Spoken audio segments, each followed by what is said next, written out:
Hey everyone, I'm Pacific the Casual Gamer, and I have casted a couple of Rainbow Six games, and I can say I love casting. I like the analysis of Rainbow Six Siege, right? I watch my own videos sometimes to learn from them, so casting is a very natural thing for me to do. Plus, I make a lot of YouTube videos, and I did a lot of streams, so of course, I have that ability to cast and explain things, and I like the pressure of taking a Siege game and spectating it for the viewers and breaking it down for the people to watch, right? That's kind of my initial feelings towards it.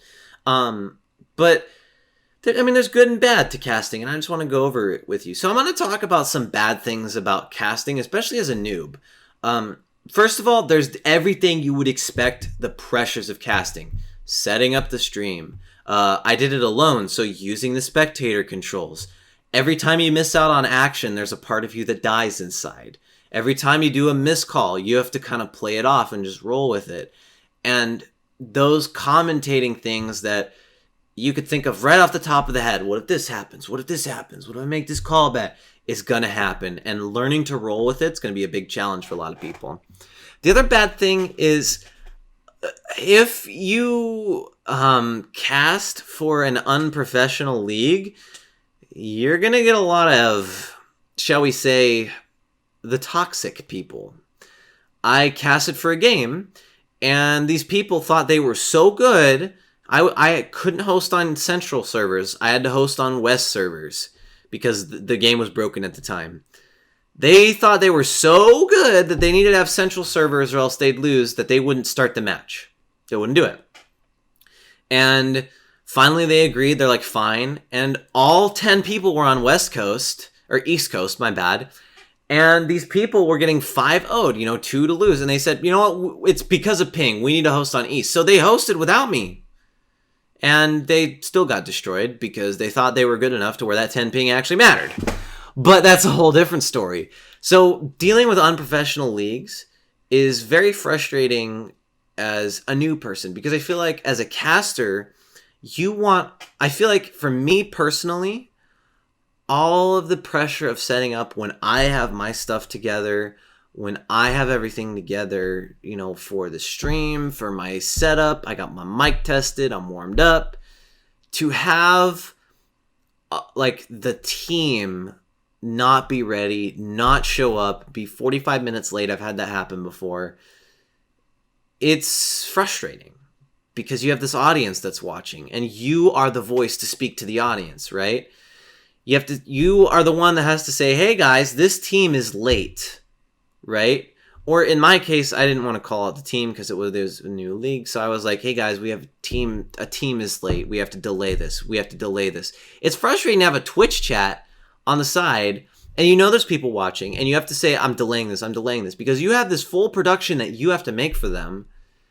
And it's just not happening, right? That's super frustrating to have to deal with. Now, that's pretty much it.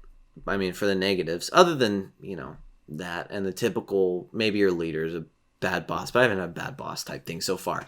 The good things about casting is because you have to explain these things to people in simple terms, you yourself begin to understand the game more. A great example of this is I was casting a game one time, and I learned in the middle of casting this game that on Clubhouse, taking cash, bar stock, and garage is a really good play because it gives you access to the entire map. If you take cash, you can attack bar, bedroom. If you take cash and they picked cash, you have site control, and you have a bunch of different access points that go down to the basement if they're in basement.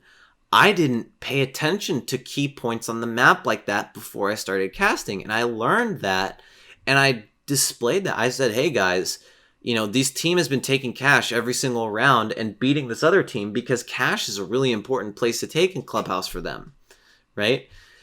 And it's one of those things where you also get to learn with the audience, and you can express, what you're learning. Hey, this team is doing this and it's working. It's fun as a content creator. I feel, at least for me, that if I learn something new, I like sharing it with people. That's why I make videos. It's really just all this stuff that I learned that's new to me. I like sharing with people.